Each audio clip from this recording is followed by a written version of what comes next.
नमस्कार साथियों, दिव्यम क्लासेस सीकर में पुनः आपका स्वागत है। चतुर्भुज की अपनी क्लास चल रही थी, जिसमें पिछली क्लास में हमने समांतर चतुर्भुज की विशेषताओं के बारे में जानकारी प्राप्त की थी। अब आज की क्लास में हम समलंब चतुर्भुज की विशेषताओं के बारे में जानकारी प्राप्त करेंगे।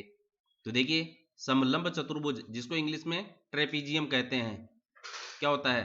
चतुर्भुज एबीसीडी की सम्मुख भुजाओं AB और CD का एक युग्म समांतर और असमान लंबाई का होता है, तो यह समलंब चतुर्भुज कहलाता है। देखिए, जैसे एक ये चतुर्भुज अपन ने ले रखा है ABC और D। तो देखिए, इसमें AB भुजा और जो CD या DC भुजा है वह समांतर है, यानी कि इनको अनंत तक अपन आगे बढ़ाते हैं तो ये एक दूसरे को प्रतिच्छेद नहीं करती है। इनके बीच की जो दूरी है वो सदैव एक समान रहती है। अनंत लंबाई तक बढ़ते हैं तो भी उनके बीच की जो दूरी है वो एक समान रहती है।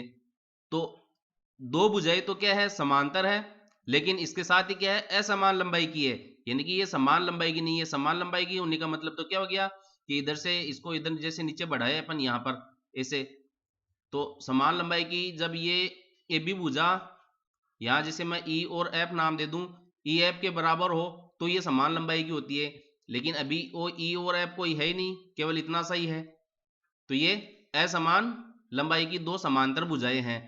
तो किसी भी चार भुजाओं से घिरी बंद आकृति में यदि दो समांतर भुजाएं हो और वह असमान लंबाई की हो तो उस आकृति को हम समलंब चतुर्भुज कहेंगे, ट्रेपीजियम कहेंगे।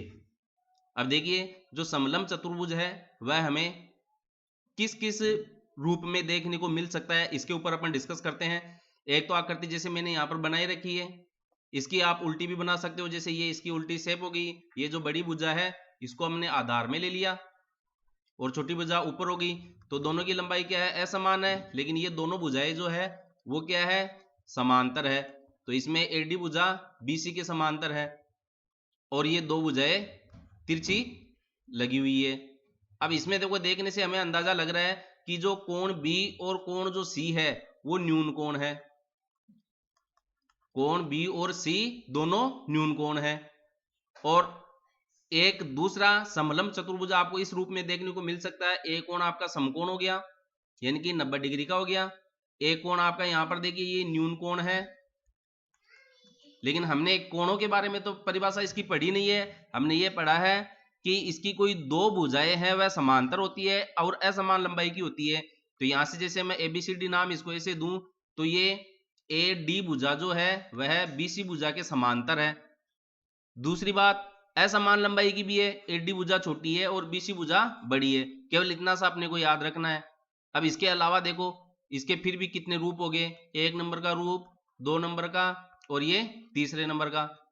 अब इसमें जो समकोण है वो आप इधर भी दर्शा सकते हैं, जैसे ये हो गया, तो यहां पर ये समकोण हो गया और ये हो गया, ये भी इसका एक चौथा रूप हो गया। पांचवें रूप में देखिए, इसमें ये जो दोनों भुजाएं हैं वह समांतर है और असमान लंबाई की भी है। यहां पर जो कोण बन रहा है वह न्यून कोण है, लेकिन यहां पर कोण को अपन देखते हैं, अंदाजा लगाते हैं थोड़ा सा, तो देखिए ये समकोण हो जाता है, इसमें थोड़ा सा ज्यादा है, इसका मतलब ये जो कोण है वह एक कोण अधिक कोण है। तो इस रूप में भी आपको समलंब चतुर्भुज देखने को मिल सकता है। एक आपको देखो यहां पर दिया गया है, ये जो आ गया दोनों न्यून कोण के लिए मैंने आपको बता दिया, दोनों न्यून कोण है, समान कोण है। इसके अलावा और कौन से रूप हो सकते हैं आप सोचिए और कमेंट में लिखिएगा। अब आगे की बात करते हैं अपन, इसकी जो विशेषता है मोटी मोटी देखिए, दोनों समांतर भुजाओं के बीच दोनों से समान दूरी पर खींची गई सरल रेखा इन दोनों भुजाओं के समांतर माध्य के बराबर होती है। यह रेखा शेष दो भुजाओं को भी समद्विभाजित करती है। तो देखिए, यहां पर जो समांतर चतुर्भुज अपन ने ABC और D ले रखा है, नामांकन आप किधर से भी कर सकते हैं। इस आकृति को आप इस तरीके से भी बना सकते हैं, ऐसा कोई इश्यू नहीं है, किधर से भी आप बनाओ, किस रूप में भी। मोस्टली आप इस रूप में देखते हैं या फिर आप इस रूप में देखते हैं, इनको जैसे भी देखें उससे कोई इश्यू नहीं है। लेकिन दो भुजाओं का दो युग्म जो है समांतर होना चाहिए और असमान लंबाई का होना चाहिए, जो अपन ने ले रखा है। अब देखिए, दोनों से समान दूरी पर खींची गई सरल रेखा, तो ये एक ए बी भुजा है, अपनी तिरछी भुजा है, इनसे समान दूरी का मतलब हो गया इनकी इन दो भुजाओं के मध्य बिंदु पे लेना अपने को। ए बी और डी सी जो भुजा है इनका मध्य बिंदु लेना है, तो इधर से मध्य बिंदु ले लिया, इधर से मध्य बिंदु ले लिया और उनको मिला दिया, एक रेखा अपन ने खींच दी है। तो ये जो रेखा खींची है हमने, इसका जो मान है वह इन दोनों समांतर भुजाओं के समांतर माध्य के बराबर होता है। तो देखिए जो m का मान है, समांतर माध्य का मतलब हो गया जैसे इस AD भुजा का मान कितना है, a के बराबर है, और BC भुजा का मान स्मॉल b के बराबर लिख रखा है। तो माध्य या समांतर माध्य जिसको आप मीन कहते हैं, समांतर माध्य क्या हो गया, भुजाओं का योग, योग बटा संख्या आप लिखते हैं, तो दो तो भुजाएं हैं a और b, इनकी लंबाई लिख दी अपन ने बटा 2, ये इस m का मान होता है। यानी कि किसी भी समलंब चतुर्भुज की तिरछी भुजाओं के मध्य बिंदु को अपन मिलाने पर जो अपने को एक रेखाखंड प्राप्त हो रहा है, जो भुजा प्राप्त हो रही है, उस भुजा का जो मान है वह समांतर भुजाओं के समांतर माध्य के बराबर होता है या माध्य के बराबर होता है। तो मैंने यहाँ पर लिख रखा है दोनों भुजाओं का योग बटा 2। इसको आप इस तरीके से भी लिख सकते हैं जैसे EF नाम अपन ने दिया है, तो AD भुजा होगी एक, तो AD और प्लस BC, तो AD और BC को जोड़ दिया और इधर 2 का भाग लगा दिया, तो ये अपनी m के बराबर प्राप्त होती है। दूसरा गुण इसका देखिएगा क्या है, यहां पर लिख रखा है AC square plus BD square, AC square plus BD square, यानी कि ये AC का मतलब ये इसके विकर्ण की बात कर रहा है और BD का मतलब है ये दूसरा इसके विकर्ण की बात कर रहा है। तो विकर्णों के वर्गों का योग है, विकर्णों के वर्गों का योग जो है वह है देखो AB plus CD plus 2 into AB into CD। तो AB भुजा जो है यहां पर तिरछी भुजा है और CD भी क्या है, तिरछी है। तो विकर्णों के वर्गों का योग जो है वह असमांतर भुजाओं के वर्गों का योग प्लस 2 गुणा तिरछी भुजाओं का गुणनफल, यानी कि असमांतर भुजाओं का गुणनफल के बराबर होता है। तो देखिए विकर्णों के वर्गों का योग जो है असमांतर भुजाओं के वर्गों का योग प्लस 2 गुणा असमांतर भुजाओं का गुणनफल, इसके बराबर अपने को प्राप्त होता है। अब नेक्स्ट देखिए, अपने पास ये समांतर चतुर्भुज है A B C और D। यहां हमने विकर्ण खींच रखा है AC विकर्ण और BD विकर्ण। यहां जो असमांतर भुजाएं हैं इनके मध्य बिंदु से अपन ने एक रेखा खींच रखी है, ये देखिए ये मध्य बिंदु से गुजरती हुई रेखा है। तो यहां अपने को एक त्रिभुज प्राप्त हो रहा है, ये त्रिभुज अपने को यहां पर प्राप्त हो रहा है। तो यहां पर ये जो भुजा है इतनी सी, जिसको मैंने ए नाम दे रखा है, ये इतनी सी, ये गैप की, ये इतनी भुजा, इसको मैंने स्मॉल एन नाम दिया है। इसका जो मान होता है वह समांतर भुजाओं के अंतर के आधे के बराबर होती है। तो जो एन का मान है वह समांतर भुजाओं के अंतर, यानी कि इसका मान जैसे b है, इसका मान a है, तो ये b माइनस a बटा 2, इसके आधे के बराबर ये मान प्राप्त होता है। इस पर आधारित आपसे क्वेश्चन पूछा जा सकता है, समांतर भुजाओं का मान दे दिया जाए और इसका मान पूछ लिया जाए, तो दोनों का अंतर करो और 2 का भाग लगाओ। देखिए चौथी विशेषता क्या है समलंब चतुर्भुज की, यदि समलंब चतुर्भुज की असमांतर भुजाएं समान हो तो उसके विकर्ण भी समान होते हैं। देखिए समलंब चतुर्भुज की असमांतर भुजाएं, यानी कि इधर से ये AB और CD की बात कर रहा है, AB CD, एक तो भुजा ये हो गई, दूसरी भुजा ये हो गई, ये अगर समान है तो उसके विकर्ण भी समान होते हैं। यानी कि AB बराबर DC होने पर, AB बराबर DC होने पर AC बराबर BD, यानी कि विकर्ण की जो लंबाई है वह एक समान प्राप्त होती है। अब इसकी देखो पांचवी विशेषता क्या है, समलंब चतुर्भुज के विकर्ण एक दूसरे को समांतर भुजाओं की लंबाइयों के अनुपात में विभाजित करते हैं। देखिए समलंब चतुर्भुज ABCD आपको दिया गया है, यहां पर ये ABCD दिया गया है। अब ये कह रहा है कि जो दोनों विकर्ण AC और BD बिंदु O पर प्रतिच्छेद कर रहे हैं, तो एक भुजा तो अपने को OA मिल रही है, दूसरी OC मिल रही है। और इधर से OD मिल रही है और इधर से OB मिल रही है, तो इनका जो अनुपात है वह समांतर भुजाओं की लंबाइयों के अनुपात के बराबर होता है। तो देखिए इधर से बड़ी भुजा आपने OA ली तो OA बटा OC हो गया, और इधर से OD बटा OB तो OD बटा OB। इसका जो अनुपात का जो मान है वह समांतर भुजाओं के अनुपात के बराबर होता है। समांतर भुजा एक तो AD और एक BC है, तो इन दोनों के बराबर होता है।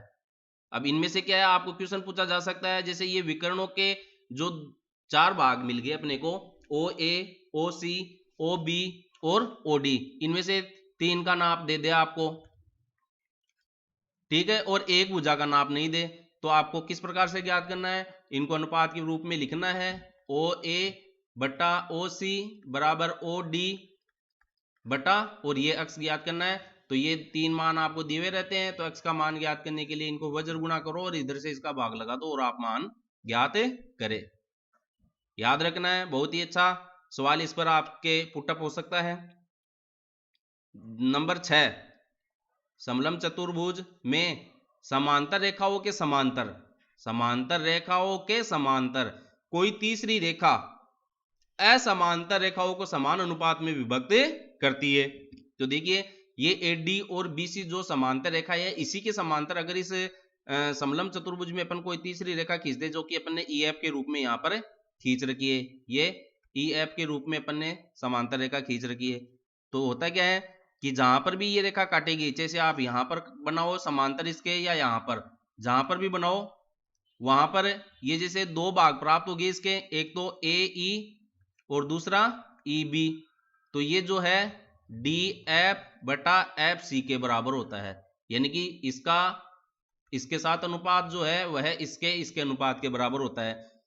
लेकिन शर्त क्या है कि जो तीनों भुजाएं हैं वो समांतर होनी चाहिए, AD भुजा, EF भुजा, BC भुजा तीनों समांतर होने पर अपने को AE बटा EB का मान जो है DF बटा FC के बराबर प्राप्त होता है। तो यहां से आपको 5, 5, 6 कुछ भी मान दे दिया और इसका मान पूछ लिया, तो आपको इस तरीके से इनका अनुपात में मान रखकर हल करना होता है। अब आगे देखिए इसकी जो 7वीं विशेषता है, ये भी बहुत अच्छा क्वेश्चन बनता है यहाँ पर। यदि E और F, ये देखिए जो 2 समांतर भुजाएं हैं उसके समांतर खींची गई तीसरी रेखा है EF, AD और BC के मध्य बिंदु पर ना हो, तब हम इनका मान कैसे ज्ञात करेंगे, EF का मान कैसे ज्ञात करेंगे। अब ये मध्य बिंदु पर नहीं है, या तो मध्य बिंदु से ये क्या है नीचे है, या फिर इसके ऊपर हो सकती है। तो अभी नीचे की जैसे बात कर रहा है तो इसकी अपन बात करें, देखिए तो EF का मान जो है यहां पर, ये जो DE का अनुपात अपने को प्राप्त हो रहा है, DE का अनुपात प्राप्त हो रहा है, इस DE को अपन AB भुजा से गुणा करें, तो DE गुणा AB। अब ये छोटा भाग है EA, इसको अपन इधर से DC से गुणा करें, गुणा DC, और जो ये एक असमांतर भुजा AD है इसका भाग लगा देते हैं, तो अपने को EF का मान प्राप्त होता है। देखिएगा DE ये वाली जो रेखा है इसको तो अपन AB से मल्टीप्लाई करते हैं, और ये जो छोटी रेखा है इसको अपन DC से मल्टीप्लाई करते हैं, और फिर इधर जो असमांतर भुजा AD है इसका डिवाइड कर देते हैं, तो अपने को इस EF का मान प्राप्त हो जाता है। अब आगे देखिए ये जानी पहचानी चीज है आपके लिए। कोणों पर अपन चर्चा करें तो कोण यहां पर देखो 4 कोण बन रहे हैं, कोण A, कोण B, कोण C, कोण D, और चतुर्भुज के चारों कोणों का योग आप जानते हैं 360 डिग्री होता है। लेकिन एक ही रेखा पर जो 2 कोण बन रहे हैं, बता दूं विशेषता, इस एक ही रेखा पर ये जो 2 कोण बन रहे हैं इन दोनों का योग 180 डिग्री के बराबर होता है, और इधर से D और C पर जो दोनों कोण बनेंगे चाहे कैसा भी बने उन दोनों का योग भी 180 डिग्री के बराबर होगा। फाइन, चारों कोणों का योग 360 डिग्री होता है। फिर अब आगे बात करें अपन, देखो थोड़ी सी और गहरी, यहां पर मैं अगर बात करूं जैसे ये एक जेड की शेप बन रही है ये, और जेड की शेप का मतलब आप जानते हैं ये जो कोण होते हैं वो एकांतर कोण कहलाते हैं, और एकांतर कोण हमेशा क्या होते हैं, बराबर होते हैं। अब अगर आप इसको अक्ष डिग्री कहते हैं तो ये कोण भी आपका क्या होगा, अक्ष डिग्री होगा। अब ये उल्टी शेप बन रही है मैंने, तो उल्टी शेप देखो इधर से बन रही है, ये उल्टी शेप बन रही है, तो अगर ये y डिग्री इसको नाम दिया अपन ने, तो यहाँ पर ये भी y डिग्री के बराबर होगा। दूसरी बात, यहाँ जैसे बिंदु O पर ये प्रतिच्छेद करते हैं, तो ये एक दूसरे के सम्मुख कोण हो जाते हैं, शीर्षाभिमुख कोण हो जाते हैं, तो ये आपस में बराबर होते हैं, और इधर से ये शीर्षाभिमुख कोण भी आपस में बराबर होते हैं। तो ये इनके कोणों की भी विशेषता ये भी आपके सामने आ गई है। कोण का मान भी इसमें पूछा जा सकता है, तो आपको ये याद रहना चाहिए कि ये एकांतर कोण इस तरीके से इसके अंदर बन रहे हैं, और ये शीर्षाभिमुख कोण है। अब एक बहुत ही महत्वपूर्ण जानकारी और है, समलंब चतुर्भुज की भुजाओं के मध्य बिंदुओं को क्रमशः मिलाने पर समांतर चतुर्भुज प्राप्त होता है। ये समलंब चतुर्भुज अपने पास, और ये जो बिंदु अपन ने लिए हैं इन चारों भुजाओं के मध्य बिंदु है, और इनको आपस में अपन ने मिला दिया है। इनको मिलाने पर ये जो बीच में आकृति प्राप्त हो रही है ग्रीन कलर की पट्टी से, ये एक समांतर चतुर्भुज प्राप्त होता है। देखिए समलंब चतुर्भुज की लगभग सभी विशेषताओं से मैंने आपको अवगत करा दिया गया है।